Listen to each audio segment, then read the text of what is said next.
Les Inspire Studio, le podcast des femmes qui osent, créent et surtout inspirent. Je suis Marine et ici, on parle parcours audacieux, compétences inattendues et femmes qui entreprennent à leur manière. Pas de success story toute lisse, mais des récits incarnés, des choix assumés et des voix qui tracent leur chemin. Ce mois-ci, on explore l'entrepreneuriat social, durable et éthique. Comment peut-on créer un impact positif, concret, mais surtout aligné avec ses valeurs? Aujourd'hui, je reçois Marion. Elle tisse du lien dans un projet où faire société n'est pas une idée floue, mais une action au quotidien. Avec elle, on parle puissance du collectif, art de faire avec les autres et toutes les compétences invisibles, mais ô combien essentielles, qu'il faut pour créer du lien sans s'effacer soi-même. Alors installe-toi et surtout souviens-toi, ce que tu sais faire mérite d'être entendu. Bonjour Marion, bienvenue dans le podcast. Bonjour. On va prendre ce moment ensemble pour parler d'un sujet hyper intéressant, mais avant tout, avant de commencer et d'entrer plus en profondeur, est-ce que tu peux commencer par te présenter? Oui, avec plaisir. Merci Marine de m'avoir invitée dans ton podcast. Donc moi, c'est Marion, j'ai 43 ans et je suis maman de 2 enfants de 1 an et 3 ans.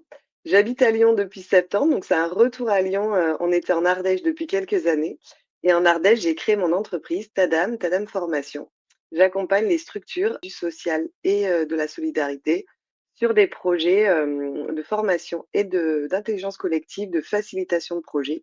Notamment sur des questions de communication, de gestion des conflits, de coopération. Ok. On est ensemble durant ce mois sur tout ce qui touche à l'entrepreneuriat social, durable, éthique, en tout cas tout ce qui va nous permettre d'impacter positivement la société. Et donc grâce à ta présentation, on a compris que toi, tu l'impactais directement. Comment ça se traduit au quotidien, ton action, avec qui tu peux travailler, avec qui tu peux intervenir? Moi, j'interviens auprès d'associations, de solidarité comme par exemple, le Secours catholique, le Secours populaire, le Diaconat protestant, en intervenant directement à la fois auprès des équipes. Donc, le but, c'est de former les équipes ou de travailler à leur cohésion ou en fait, c'est d'impacter leur manière, eux, de travailler auprès, des bénéficiaires, des personnes qu'ils accompagnent. Comment, mettre toujours plus de liens, mieux se comprendre. Je travaille beaucoup autour des questions de stéréotypes, des images qu'on met sur les gens, des questions de discrimination. Et puis je travaille aussi avec les personnes accompagnées. Comment, un des sujets qui me tient vraiment à cœur, c'est mieux se connaître pour mieux se comprendre. Souvent, on se connaît pas si bien que ça parce qu'on vit pas du tout les mêmes choses et c'est de se faire se rencontrer.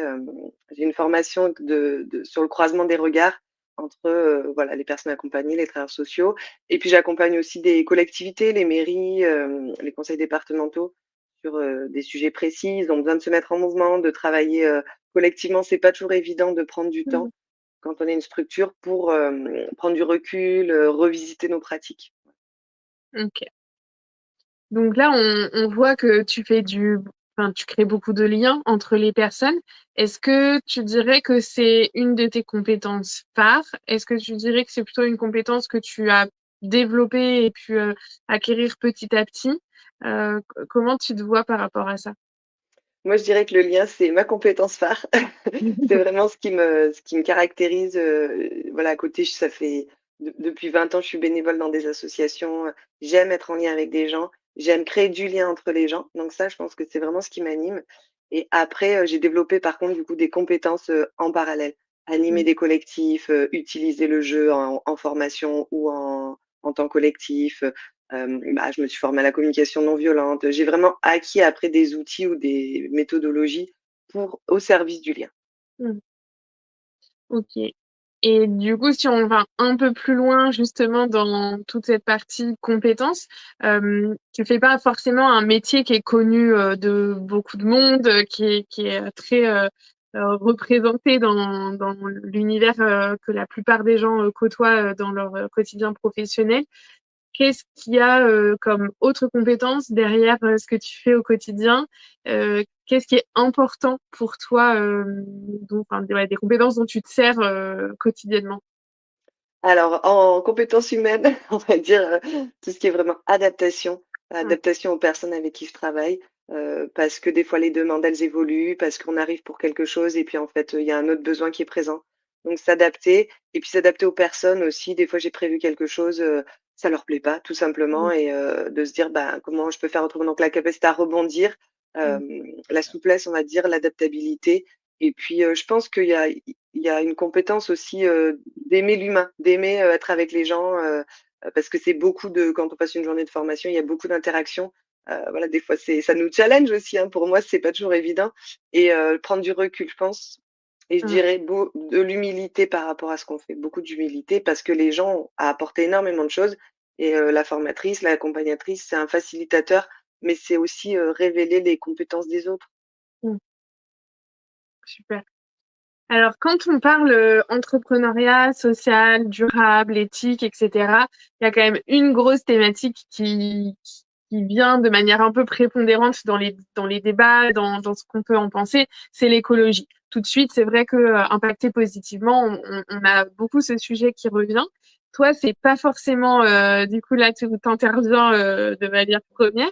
Ben, Comment toi tu définis par rapport à tes expériences, ta vision du métier, etc., justement cet impact positif? moi, l'impact positif, je le vois sur, bah, c'est vrai qu'au niveau écologique, j'ai pas un impact très, très, important par mon activité, c'est pas du tout le cœur de mon métier. J'aimerais y réfléchir, mais voilà, c'est pas au cœur de mes préoccupations pour l'instant. Mmh, Mais moi, l'impact positif, il est vraiment sur, le vivre ensemble, sur mmh, comment mieux faire société, comment bah, surtout quand j'entends tout ce qui se passe dans l'actualité, la peur, qu'ont les gens les uns des autres. Moi, j'ai vécu 7 ans à la campagne dans un petit village, reculé où il y a très peu de diversité, très peu de mixité et du coup, je trouve ça hyper intéressant, de pas avoir peur de l'autre, de se dire, «L'autre est intéressant, l'autre a quelque chose à m'apporter, l'autre est différent» et mon impact positif, il est vraiment sur l'inclusion. Faire ensemble, travailler ensemble. mais du coup, je trouve que c'est vraiment un angle hyper intéressant parce que justement, il y a un certain nombre d'entrepreneurs ou de personnes au global qui se disent, bah, moi, au quotidien, je peux pas faire grand-chose pour l'écologie parce que mon activité n'a pas un impact direct dessus et donc il n'y a pas grand-chose à faire. Et pourtant, toi, tu arrives à avoir un impact positif sur la société au global. Et donc, je pense qu'il y a effectivement un gros sujet à aborder, à pouvoir aussi développer et se dire que avoir un impact positif, c'est pas forcément, ça peut passer effectivement par améliorer son impact écologique, mais on peut aussi agir de manière bien différente et pouvoir mêler nos valeurs, parce que si c'est quelque chose dont on a envie, mêler ses valeurs à son quotidien et à du coup ses compétences. Oui, tout à fait. Mmh.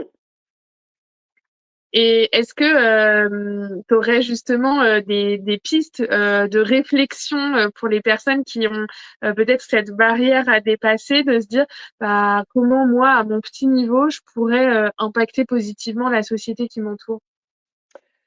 Ben, moi, je me dis que ça peut valoir le coup, de réfléchir déjà un petit peu, à qui nous entoure, Mm, avec qui on est en lien. Il y a plusieurs sphères, il y a la sphère professionnelle, il y a la sphère sociale, il y a la sphère éventuellement bénévole, sportive et de se dire: «Mais est-ce que je vois toujours les mêmes personnes? Qui est-ce que je côtoie? Est-ce que je vois de la diversité?» Se questionner sur, qui n'est pas là dans mon entourage. mm, Voilà et ça, c'est une première réflexion que je me dis toujours, c'est plus facile d'aller vers les gens qui nous ressemblent, vers les gens qu'on connaît, mais au final, s'ouvrir à d'autres personnes, c'est très intéressant donc se poser cette question-là: «Qui est-ce que je ne connais pas?» Et puis, bah, après, il y a toute cette dynamique de se renseigner sur ce que font les associations, les structures, mm. locales auprès de chez nous et là, pour le coup, pas forcément, que de la solidarité. Il y a aussi, bah, des structures, des amicales, des structures environnementales, voilà, se renseigner sur le tissu associatif, qui se mobilise, dans nos régions, dans nos coins, dans nos quartiers. Pour pouvoir prendre part et pour pouvoir s'investir du coup à son niveau et en Mmh, mêlant son potentiel, son envie et ses compétences qui peuvent être du coup très précieuses pour les mmh. collectifs qui nous entourent. Moi, j'invite vraiment les gens à bon, ça peut paraître un peu naïf, mais à s'ouvrir à l'autre et Mmh. nous, c'est une des raisons qui avait fait qu'on était partis en Ardèche. C'était vraiment aussi pour découvrir, une autre façon de vivre et c'est vraiment ce qu'on a découvert, dans une petite commune rurale, et effectivement, on était très différents et c'était chouette parce qu'on était avec nos voisins, qui étaient agriculteurs ou autres. On avait des discussions, qu'on n'avait pas. Après, on est revenu en ville parce qu'on a des enfants en bas âge et que voilà, il y a un dynamisme urbain qui est plus, facile. Mais moi, ça a vraiment été une expérience, fondatrice de partir voir ailleurs et pourtant j'avais voyagé énormément à l'étranger, mais ce voyage à la campagne a été encore plus formateur. Dans Ouais. notre propre pays, il y a des gens avec qui on est très différents et qu'on croise jamais et de les rencontrer, c'est vraiment, un premier pas vers l'ouverture. Et vers, du coup, le vivre ensemble? Oui, bah, complètement, complètement parce qu'en fait, on est beaucoup moins nombreux, du coup, on est voisins, on se soutient et en fait, on dépasse je trouve que j'ai dépassé beaucoup plus de barrières, à la campagne. En ville, on croise beaucoup plus de gens qui nous ressemblent, donc finalement, on est habitués à fonctionner ensemble et Ouais, même s'il y a plus de diversité. Alors qu'à la campagne, bah, comme on est moins nombreux, voilà, on fonctionne avec des gens qui sont très différents de nous et en ça, c'est très intéressant ouais. et ça nous développe des capacités, des compétences d'ouverture, Et donc justement, est-ce que tu as des compétences que tu as identifiées, d'avoir développées, avec ce changement de vie, ce changement de cadre? Oui, bah, surtout des compétences d'humilité, de se dire, par rapport aux autres, je sais pas mieux qu'eux, je sais pas mieux faire qu'eux, j'ai des choses à apprendre de tout le monde et aussi quand on est arrivé avec, des connaissances qu'on n'avait pas du tout, par exemple en jardinage, en agriculture, on a appris beaucoup de choses, et de se dire: «Bah, il y a des domaines où je sais des choses, il y a des domaines où j'en sais pas» et cette capacité aussi à apprendre des autres, vraiment, Ouais. Oui, parce que ça, c'est hyper intéressant. Savoir apprendre de l'autre, donc bah, évidemment une capacité d'écoute, parce qu'il faut écouter, mais aussi une capacité de sollicitation. Identifier de quoi j'ai besoin, identifier la personne qui peut répondre à cette question et bah, effectivement, avoir le courage d'aller poser la question, donc admettre qu'on ne sait pas et que l'autre sait. Et ça, c'est des compétences incroyables qu'ensuite tu peux réutiliser dans le monde professionnel. Voilà, une fois que tu as acquis ça, c'est game changer un peu dans le pro. Oui, puis la curiosité, être curieux des autres, s'intéresser aux autres, Mmh. et ouais, ouais, c'est vraiment ça, découvrir des nouvelles choses et du coup, on apprend des nouvelles compétences. On Ouais. développe et on apprend des nouvelles compétences en s'ouvrant, à d'autres univers. Mmh. Super. Si on reprend un petit peu ton action justement, grâce à ton activité, de comment tu impactes, bah, les collectifs que tu accompagnes, heu, qu'est-ce que tu peux leur apporter comme levier, si on peut dire ça comme ça. En tout cas, qu'est-ce que tu leur apportes en termes de compétences qui vont permettre de faire tourner cette boucle du positif parce que toi, tu les auras impactés et eux vont impacter encore d'autres personnes et ça lance cette roue de l'impact.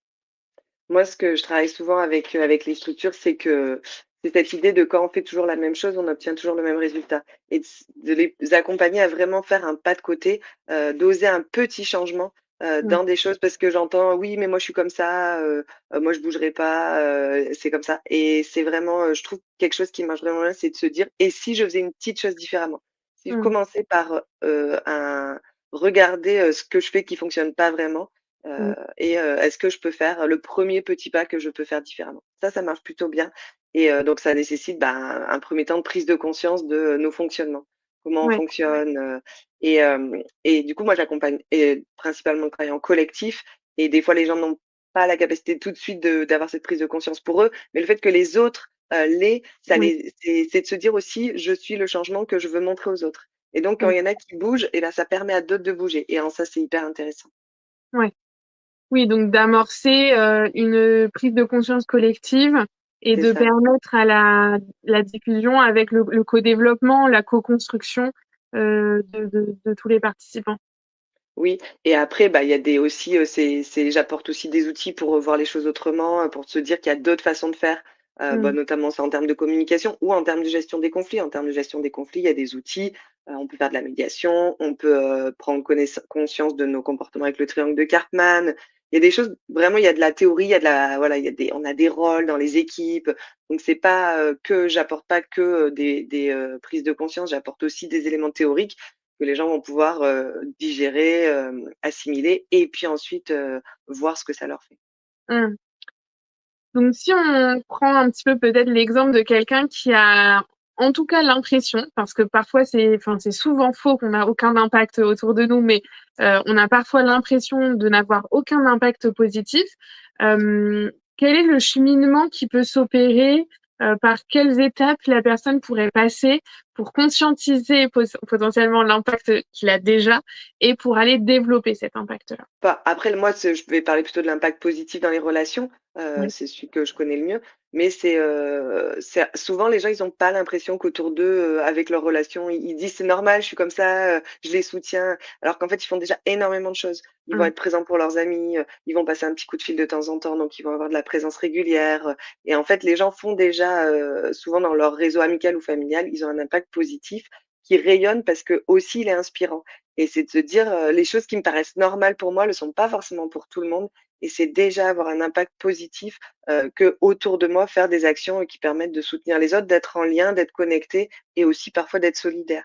Mmh. Et c'est pas forcément, si évident que ça de se rendre compte que c'est nos propres compétences. Moi, j'ai beaucoup entendu: «Je suis comme ça». Mmh. Bah non, en fait, tout le monde n'a pas ces compétences-là. Ouais. Oui, c'est Donc vrai, hein, demander aux autres. on entend souvent les gens autour de nous dire, «Oui, bah, bof, oui, je suis un peu comme ça, mais pas non plus, excessivement, c'est pas une vraie compétence», ouais, ça on entend souvent. Et c'est les autres qui peuvent nous dire, si on sait pas, on peut demander aux autres quelles sont nos compétences, nos qualités, qu'est-ce qu'ils aiment chez nous, pour, se constater cet impact positif. Ouais, et c'est justement souvent les gens qui nous entourent qui sont le meilleur miroir, de nos compétences phares un peu parce que, quand on commence à réfléchir à ces compétences, c'est un des gros leviers qu'on peut actionner, de demander aux gens qui nous entourent, bah, à ton avis, en quoi est-ce que je suis douée? En quoi est-ce que je suis fort? Ou alors écouter, les retours qu'on nous fait: «Oh, mais, tu tellement, impressionnant, en, cuisine ou en, peu importe, le retour qui nous est fait, et tout ça, c'est des, vrais indicateurs de, nos compétences phares, nos compétences premières, et en tout cas celles, qui sont, très appréciées autour de nous, qui ont un vrai impact autour de nous. Et tu me demandais tout à l'heure, comment on peut impacter, les personnes. Moi, ce que je fais souvent, c'est de valoriser les compétences des personnes aussi. Je suis vraiment vigilante à, comme tu viens de le dire, quand dans mes formations, dans mes accompagnements, à aller vers les personnes, toutes, et pas seulement, celles qui prennent la parole, et leur dire: «Ah là, tu as fait ça», enfin vraiment des feedbacks constructifs basés sur un Mmh. fait. «Là, tu as fait ça, c'est voilà, c'est lié à une compétence». J'associe une action ou un moment à une compétence pour valoriser aussi les personnes et qu'elles prennent conscience, qu'elles ont, cette compétence-là. On minimise, souvent, l'impact que peut avoir, le compliment à l'autre, le retour sur ses, compétences positives, alors que ça peut avoir un impact, très important en fait, et du coup impacter très positivement la personne qui est en face de nous.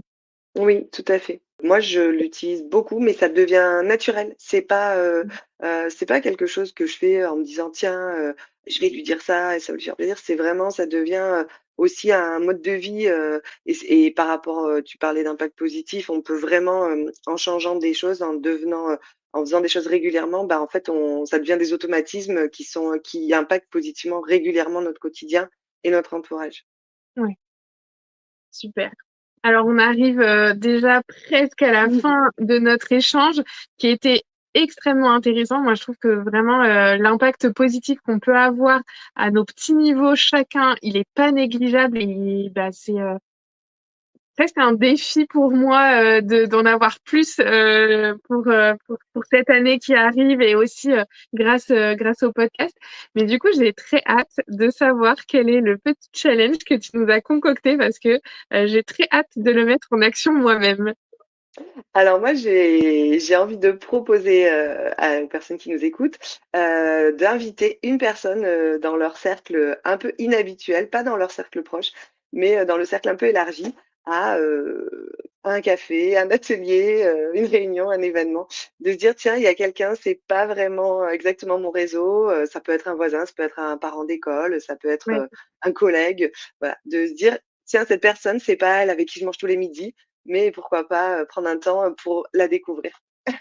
Et donc un temps en physique, en réel, ou un temps en digital pour apprendre à se connaître?